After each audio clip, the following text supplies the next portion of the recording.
estamos falando sobre as bênçãos de Belém, a série que nós estamos falando, e hoje vamos falar sobre Jesus, o cumprimento das profecias. E por coincidência, hoje à noite nós estamos ministrando a respeito dele, né? O pão da vida que vem a nascer em Belém. E para nós iniciarmos nosso programa, você pode acompanhar conosco Miqueias, capítulo 5, versículo 2. E tu, Belém Efrata, pequena demais para figurar como grupo de milhares de Judá, de ti me sairá o que há de reinar em Israel e cujas origens são desde os tempos antigos, desde os dias da eternidade. Então nós começamos aí falando já sobre Belém, Belém Efrata, e a palavra Belém significa casa do pão. E o pão da vida, Jesus, nasceu na casa do pão. Agora, algo interessante, Bispo Betão, é que aqui fala que desde a época da eternidade, desde os dias da eternidade, já havia então um projeto de Jesus o Cristo, o pão da vida, vir nos salvar. Quer dizer, nem existia o mundo ainda, já tinha esse projeto? Como é que fica isso? Justamente a Bíblia fala assim, antes da fundação do mundo, porque Jesus é o cabeça. Então o cabeça sempre existiu. Quando você pensa assim, algo existiu, quem pensou? É a tua cabeça. Então, o cabeça já existia antes de todo o pensamento, porque esse cabeça é Jesus. Por isso, a pré-existência dele é a pré-existência de Deus. Quando nós acreditamos em eternidade futura, nós somos obrigados matematicamente a acreditar em eternidade passada. Se tem mais infinito, tem que ter o menos infinito. Então, Jesus é do menos ao mais infinito. Ele é o global, ele é tudo. Então, ele é a pré-existência. Por isso, essa marca de que já existia num tempo fora da nossa cronologia, porque nós estamos num tempo cronológico. Fora da cronologia, já existia Jesus para sempre. Por isso ele fala, aquele que era, que é e que será, é aquele que vive para sempre. Fui morto, mas agora eu estou vivo pelos séculos dos séculos. Isso é maravilhoso entender, Jesus eternamente. Amém. Depois falar um pouquinho de cálculo integral, derivada, né, Bispo Betão? Vamos lá, para qualquer epsilon maior que zero, existe um delta, módulo x menos x0, definições de limites é importante. Então, nós vamos agora, até comentando, né, porque Jesus já na eternidade era um projeto de Deus. Quer dizer, Satanás, quando foi ali no Éden, achando que ia acabar com a história toda, mal sabia que Jesus já seria crucificado na fundação dos tempos, né? Então já tinha um projeto... Sem dúvida, né? Ele falou assim, ele estava esperando que o inimigo entrasse no homem, para ele também entrar no homem e acabar com o inimigo. Então, na verdade, aquela briga assim, eu falei assim, peguei o homem, ótimo, faz parte do meu plano, agora eu vou pegar você.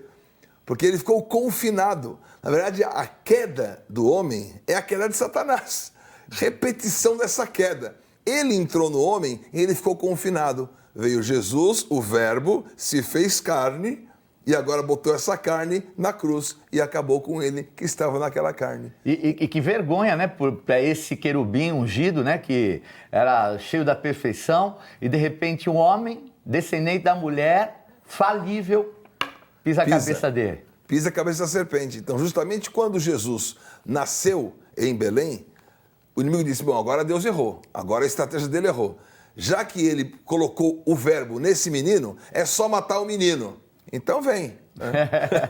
Tentou matar, não conseguiu. Tentou matar em Herodes, não conseguiu. Tentou matar várias vezes, não conseguiu. Quando ele conseguiu matar, ele viu que, na verdade, foi ele que morreu. A cruz era uma ratoeira.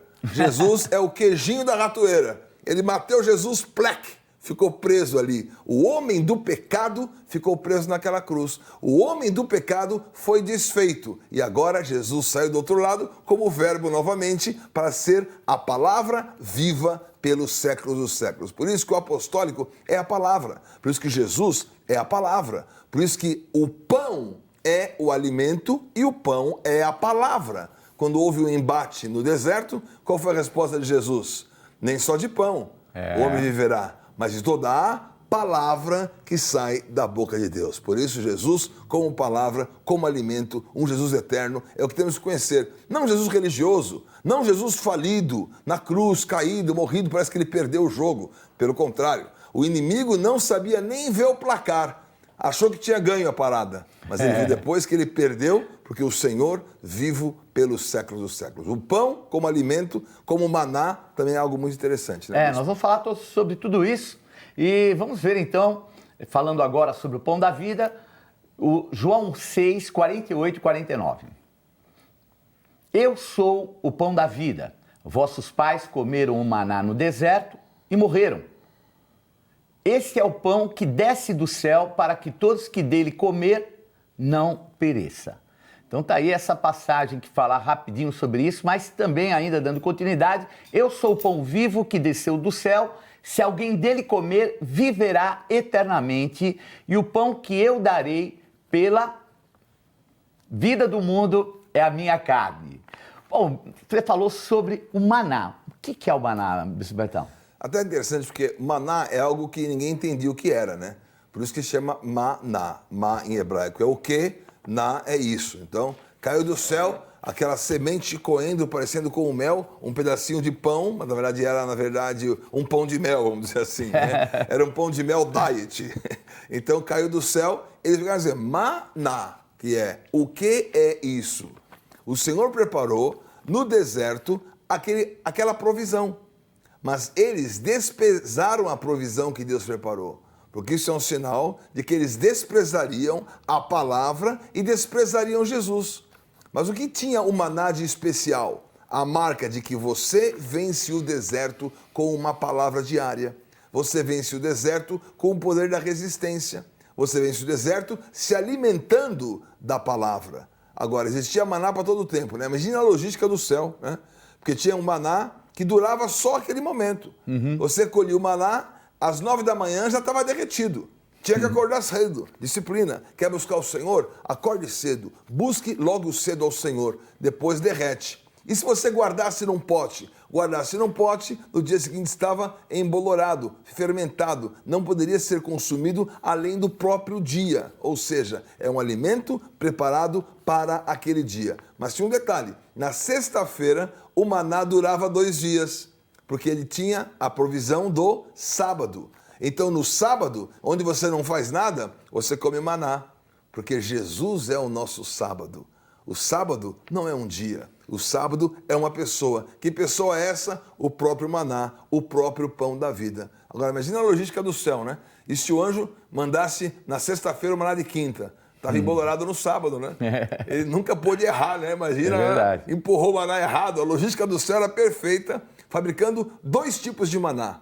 Um tipo de maná para cada dia de segunda a quinta. Outro tipo de maná para sexta-feira, que durava o dobro, porque Jesus é essa figura. Você tem o maná no dia a dia e o maná do descanso. A palavra que te alimenta e te dirige e a palavra que te descansa. Descansa na palavra, porque no dia seguinte tem descanso para você. Pega na sexta e no sábado continua nesse descanso, porque isso foi justamente a morte de Jesus. Na sexta ele morreu, no sábado ele descansou, no domingo ele ressuscitou, manifestou que ele estava vivo pelos séculos dos séculos. Então era o que é isso no dia a dia. O que era isso quando queria guardar para outro dia. Aí voltava a ser o que é isso na vontade de Deus no sábado. O que já era, né? Agora, por que Satanás tentou Jesus com pão também no deserto? Exatamente. A mesma prova de que você vence o deserto com a palavra.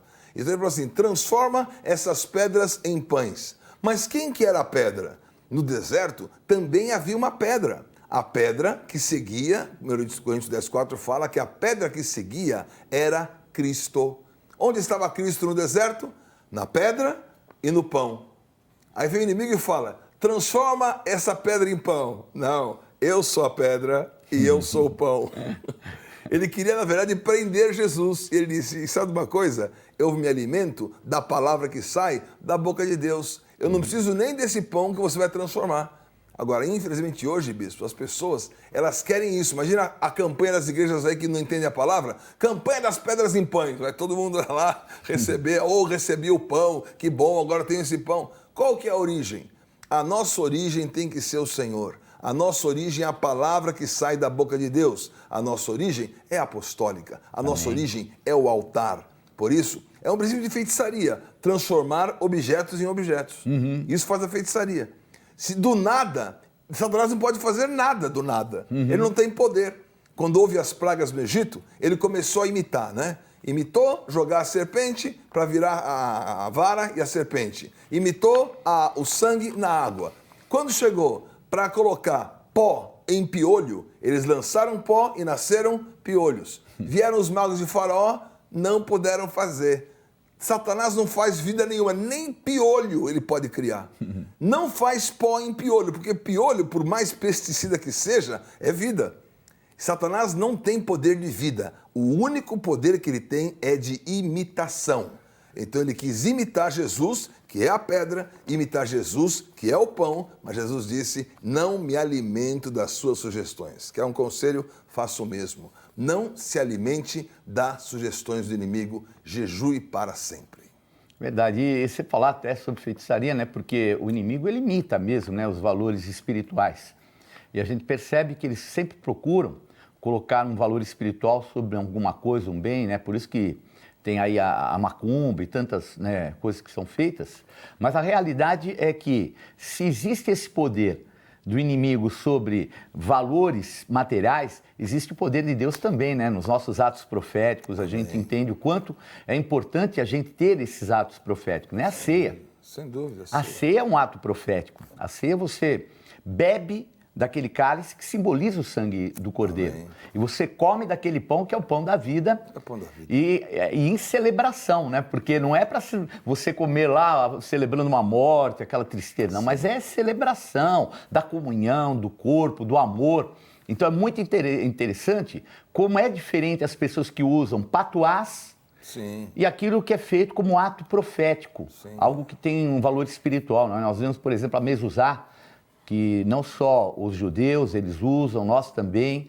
O referencial não está, obviamente, na mezuzá, mas no ato profético de você o receber.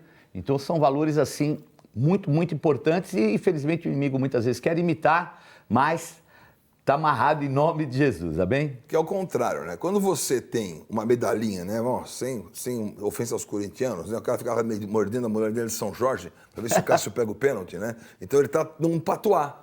Ele está tentando com aquele objeto obter um resultado. Ele está colocando sorte naquele, mandinga naquele objeto.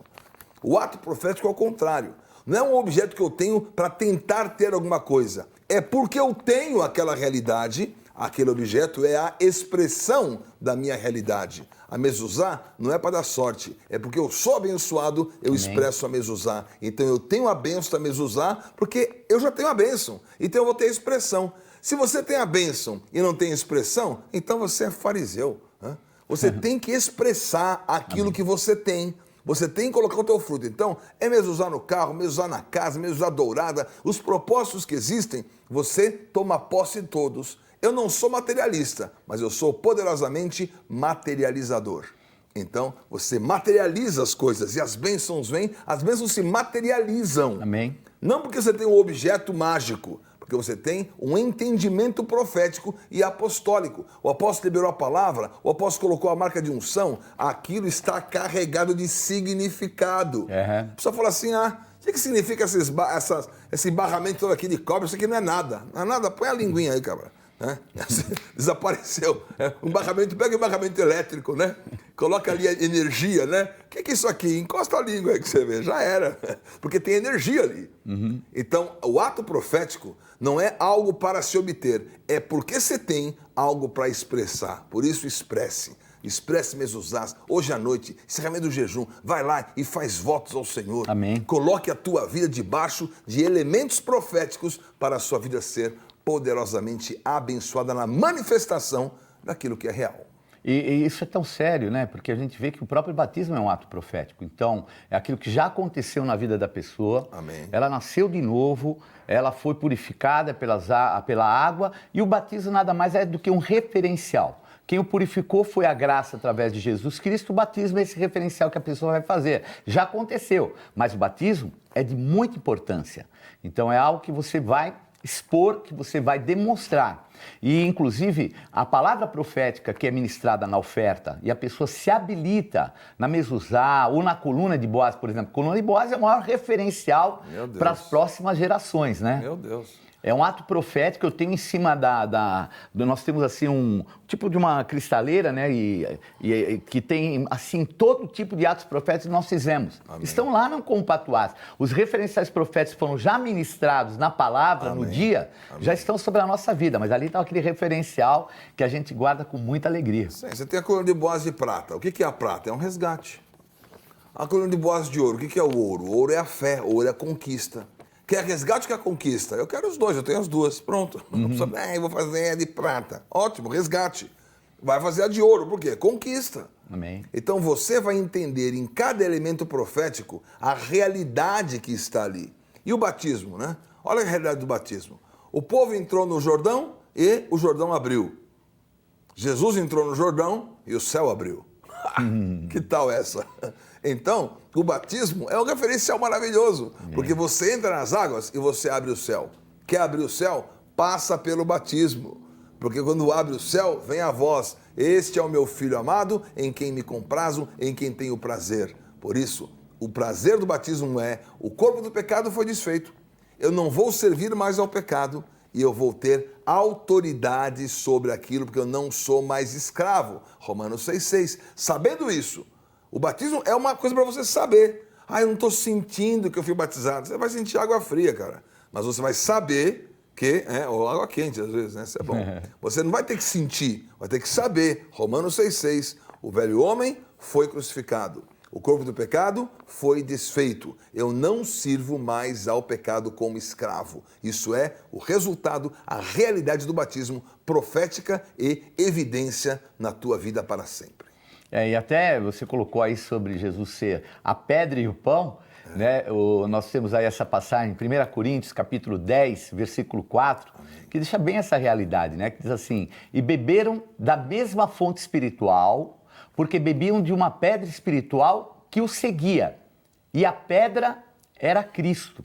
Então é muito interessante nessa analogia que o apóstolo Paulo nos coloca e que fala a respeito da realidade, né? Porque o Cristo, ele é atemporal e ele é eterno.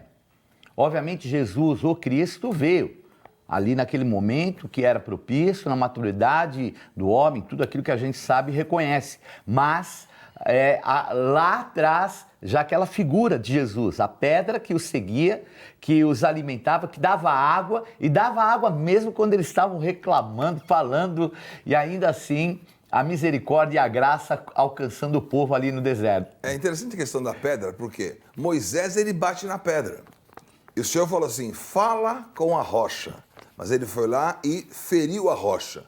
Por que a rocha, quando ele feriu, Moisés não entrou na promessa, já que estamos falando de cumprimento de promessa?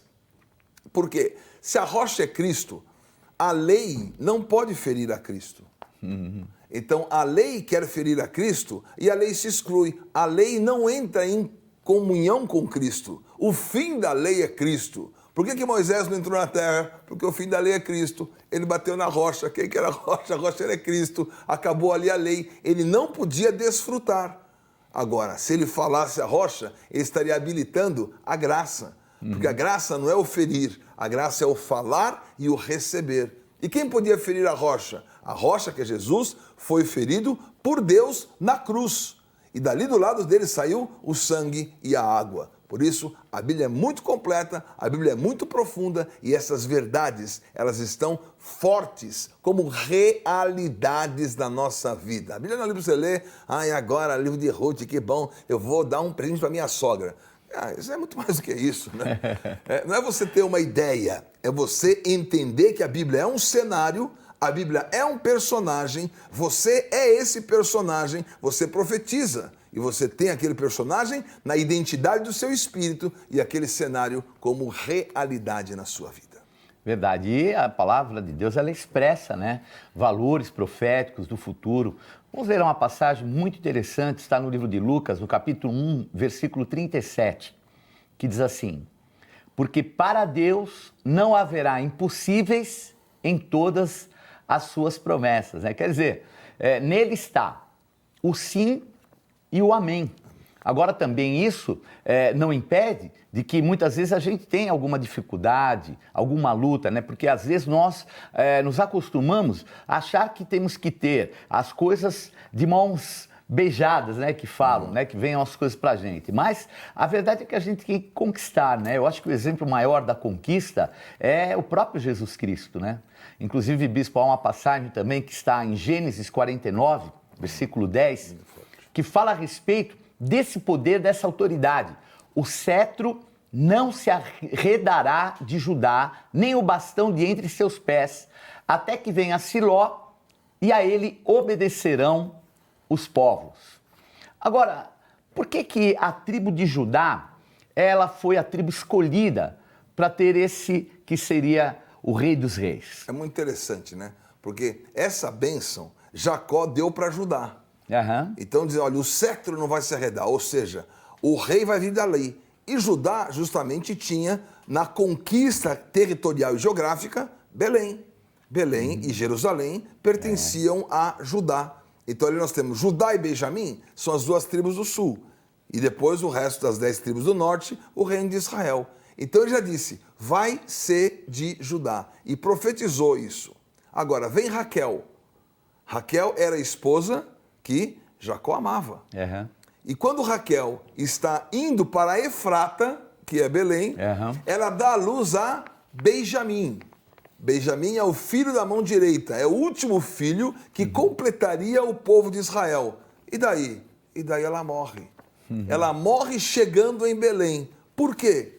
Porque a continuidade seria, em Belém, existiria alguém para gerar a continuidade de Benjamim ou do povo de Israel. O 12º nasceu em Belém. Fosse registrar, pega o cartório, ele estava chorando, morreu Raquel, e agora? Vai para o cartório em Belém, registra. Nasceu Benjamim, o 12º. Calma aí, a história não para aí. Vai vir Maria e vai gerar alguém. Aonde? De Judá, porque ali vai ter governo.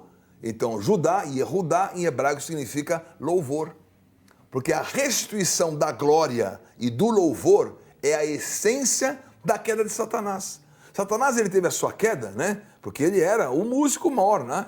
Os pífaros, tudo aquilo que ele tocava, as pedras afogueadas. Então, vamos fazer um programa sobre feitiçaria, falando sobre Satanás, né? A queda, as situações, vamos explicar, vamos responder todas as perguntas, hein? Depois de 8 anos e meio de África, eu sou craque em feitiçaria. Né? Já vi de tudo acontecer, respondo qualquer pergunta e desafio qualquer um para dizer o que é a realidade. A realidade é a palavra. Amém. Está dizendo, Judá é o louvor. Judá iria viver, iria nascer. O cetro não iria se arredar. Então o Senhor ia colocar, porque não tinha nem Jerusalém na história. Tinha Siló, que era onde foi colocado o primeiro lugar, a arca. O tabernáculo. O tabernáculo. E depois, então, viria em Davi a conquista de Jerusalém. Essa é uma história lindíssima. E inclusive, bispo, a gente percebe algo muito interessante. Você vai para Hebron, tem ali onde estão os patriarcas, né? Isso. Eles estão ali sepultados e Raquel não está lá. Não está. Estão todos, Lia, todos. Mas Raquel ficou fora, ficou em Belém. Ficou em Belém. Muito interessante, né? Porque já tinha um projeto aí mais importante. Maria era a continuação. É verdade. E por falar que Maria era a continuação, vamos ver essa passagem que está em Lucas, no capítulo 2, versículo 7. E ela deu à luz a seu filho primogênito, enfaixou e o deitou numa manjedoura, porque não havia lugar para eles na hospedaria. Bom, nós vemos aí que tudo estava preparado. Agora, é difícil nós entendermos que estava tudo preparado e ele teve que nascer numa manjedoura, né? Tem até aquela música, às vezes eu fico meio aborrecido, bispo. Fala assim, pobrezinho nasceu em Belém. Ó, pobrezinho nasceu em Belém. Jesus, primeiro que não era pobrezinho. Nem um pouco. Imagina o enxoval dele. Ouro, incenso e mirra. Pelo amor de Deus, ouro, incenso e mirra no enxoval. Eles tinham dinheiro para pagar a hospedaria, não tinha espaço, mostrou ali o lugar aonde, de humildade que ele nasceu, mas de dignidade, porque o que veio, ouro, incenso e mirra. Isso é uma prova muito clara, como Deus tem todas as coisas preparadas, que às vezes até, né, bispo, a gente pensa que uma coisa que não deu certo, que deu de uma outra forma, já vem muitas vezes aquele sentimento de tristeza, né? Essa música fala, ele era um pobrezinho, um pobre coitado, ali, não, ele era o Rei dos Reis, Senhor dos Senhores, e veio a compensação. Tudo que tem no reino de Deus, ou tem restituição, ou tem compensação. Porque as pessoas não entendem que todos os atos na sua vida, todos os eventos na sua vida constroem um resultado que nós chamamos de testemunho. Todo testemunho é contra o inimigo. Então, o que sofreu José e Maria? Rejeição. Por que ele nasceu naquela manjedoura? Por causa da rejeição. Mas mesmo diante da rejeição, na manjedoura, alimento para o mundo. Amém. Ele nasceu como alimento, por isso que foi na manjedoura. Então, ele era o alimento mesmo diante da rejeição. O que você fala na ceia? Na noite que foi traído, tendo tomado o pão, dando graça, partiu e disse, esse é meu corpo partido por vós. Pensa um pouco. Na noite que você foi traído, o que você ia fazer? Você ia chutar o mundo, né? Oh, meu Deus, me traíram, oh, Deus, ó, eu fico por aqui, ó, deixa eu entregar meu anel, né? As baixarias, né? É a noite da baixaria, né? Quando você é traído, é baixaria. Mas Jesus, poderosamente, apostolicamente, né? Constituído, não vai parar, não vai se dobrar. Olha as pessoas, bicho, estamos nós aqui há 30 anos na apostólica, né? Vivendo essa vitória, feliz da vida. O pessoal vai descendo do ônibus por aí. Por quê? Porque, na verdade, não tem esse entendimento. Verdade. Que você vai produzir um testemunho de unidade. Agora, por que a rejeição foi vencida? Pensa-se, era um recenseamento, era a volta à origem. Ele tinha que voltar à origem. E naquela origem de Belém, continuar o assunto de Belém Efrata, que era de Raquel. Agora, quem estava ali? Os irmãos de José, os primos de José, os tios de José. Será que não tinha lugar para uma mulher grávida em nenhuma dessas casas, né? Até na fila do Bradesco tem grávida com preferência. E até a hospedaria. Pô, uma mulher grávida, 9 meses, você não arrumaria um espaçozinho? Mas você vê como é incrível, né? É a rejeição. Então, a rejeição da religiosidade. Sim. Porque depois quem é que manda e traz os presentes? 3 reis magos que seguiam uma estrela, a famosa estrela de Belém. Sim. E a astrologia, para os judeus e, obviamente, no contexto do preconceito religioso, era abominação. Sim. Mas a graça que havia em Jesus Cristo Amém. chamou os gentios, os que estavam fora, abertos, não conheciam outra coisa. Sim. Conheciam aquilo que tinham aprendido em família. Mas eles foram os que foram bem recebidos no lugar daqueles que rejeitaram por causa da religiosidade, né? Porque os 3 presentes, né? O ouro é a fé, que é a natureza de Jesus. O incenso é a intercessão, porque ele é intercessor por nós. E a mirra é a ressurreição, preparando o seu corpo para realmente ter uma continuidade. Então, tudo tem um significado. E quando você entende que é a vitória sobre a rejeição, é a vitória sobre a perseguição, porque mandou matar, não conseguiu matar. Assim como o faraó quis matar Moisés, não conseguiu matar. Né? Bota uma CPI aí, né? Porque Moisés foi levantado com o dinheiro público do Egito, né? O Egito patrocinou o próprio líder que foi atrás. Então, isso é a mesma coisa. É o Senhor colocando em nossas vidas vitória. Não tem circunstância na sua vida que você não tenha vitória no seu testemunho. E como você falou sobre significado, vamos agora à raiz da palavra.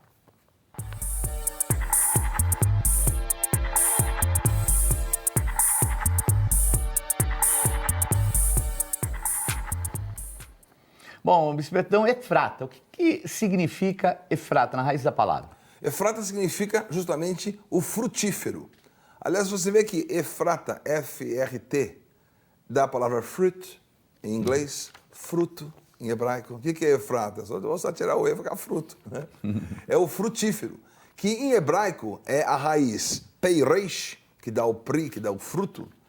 Pei é boca e reish é cabeça. Ou seja, o que é o fruto? É o que você come porque você pensa. A cabeça é a boca, é a palavra fruto. Né? Nós podemos fazer o raiz da raiz usando as letras hebraicas. Tem significados profundos no hebraico, profundos. Gênesis tem uma matriz de significados incríveis. Por isso, essa é a primeira palavra que aparece como mandamento ao homem. Sede fecundos, Efrata. Sede fecundos, tenham poder de fertilidade. Vocês vão frutificar. Justamente o propósito do homem é a frutificação. O inimigo, odiando isso, inventa ideologia de gênero. Ideologia de gênero, com todo respeito, é, na verdade, o contrário ao primeiro mandamento, que é você frutificar. Porque as pessoas vão chamar de amor o que quiser e vão ter aquilo que a lei dizer, mas vão contra um princípio que é frutificar. Então, o homem foi feito para frutificar. E Efrata é a marca dessa situação frutífera que viveu depois Ruth, né? Ainda bem que Ruth não era estéril, né? Porque todo mundo, né? É Sara estéril, Rebeca estéril, Raquel estéril.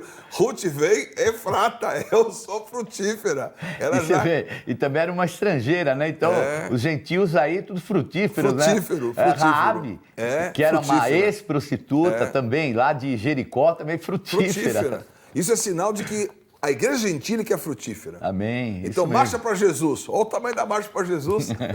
Fazemos marcha para Jesus em Israel. Vamos para Israel, vai ser uma viagem fantástica, né? Estamos agora falando da viagem. Meu Deus do céu, que viagem incrível nós vamos ter. Por quê? Porque é a marca do fruto. Você é Efrata, você é Belém. Você tem o fruto e você tem o alimento, você tem a condição da boca, da cabeça, e você come aquilo que a tua cabeça diz. É isso te alimenta. A queda do homem foi comer a fruta errada, né? Foi ajustar o bem e o mal. Comeu o fruto errado, então acabou realmente perdendo o poder da frutificação, e a mulher dá luz com dores, assim por diante. É a condição de você ter o fruto errado. Com o fruto certo, você tem na tua vida plenitude, crescimento, multiplicação, prosperidade, tudo que Ele preparou para você viver por esta essência. E só para conferir esse princípio ao qual o Senhor nos trouxe para sermos fecundos, Gênesis 1, 28 diz assim: E Deus os abençoou e lhes disse: Sede fecundos, multiplicai-vos, enchei a terra e sujeitai-a. Dominai sobre os peixes do mar, sobre as aves dos céus e sobre todo animal que rasteja pela terra. Então está aí, confirmando, sabemos que o ventre de Raquel, como foi colocado aqui, se tornou frutífero. Benjamim encerrou todo esse ciclo, né, de origem das tribos, porque algo maior, o 13º, viria, mas não era só um 10º, era aquele que ia concluir tudo aquilo que os 12 deram início, né? E a Raquel tem o seguinte, né? A Raquel tem, porque José se tornou o primogênito. Crônicas 5:1. O primogênito era Rúben, mas porque Rúben se deitou na cama do pai, ele perdeu a primogenitura. E a primogenitura passou para José. Quem que gera Raquel? O primeiro e o último. Ela gera José, Raquel gera 2, né? Então, dos 12, você tem ali 6 de Leia. Depois você tem, só 2 de Raquel. Né? Depois você tem as concubinas, né? Zilpa, que também gerou mais 4, para você formar os 12, né? Bila também, Bila, Zilpa, Leia e Raquel geram os 12. De 4 geram 12. Mas de Raquel, o primeiro e o último. Na situação espiritual, José, que é aquele que é abençoador e que é frutífero. Na contagem das tribos, é um mistério, né? Porque às vezes você conta Manassés e Efraim. Se você contasse Manassés, Efraim e José, você teria 14. Né? Mas as listagens contam José, ou contam Manassés e Efraim, tiram Levi. Então é muito interessante entender a lista dos 12, como ela é apresentada no contexto pelo significado profético. Mas o que fez Raquel? Raquel gerou justamente José e Benjamim. E José ainda gerou Manassés e Efraim, que fariam parte desses 12. É fantástico.